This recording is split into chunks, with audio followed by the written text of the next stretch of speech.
श्रीलक्ष्मी श्रीमहालक्ष्मी क्षीरसागरकन्यका उत्तिष्ठ हरिसम्प्रीते भक्तानां भाग्यदायिनी।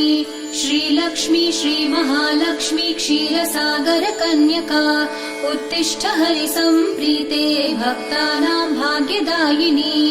उत्तिष्ठोत्तिष्ठ श्रीलक्ष्मी विष्णुवक्षस्थलालये उत्तिष्ठ करुणापूर्णे लोकानां शुभदायिनी। उत्तिष्ठोत्तिष्ठ श्रीलक्ष्मी विष्णुवक्षस्थलालये उत्तिष्ठ करुणापूर्णे लोकानां शुभदायिनी। श्रीपद्ममध्यवसिते वरपद्मनेत्रे श्रीपद्महस्तचिरपूजित पद्मपादे श्रीपद्मजातजननी शुभपद्मवक्त्रे श्रीलक्ष्मी भक्तवरदे तव सुप्रभातम्।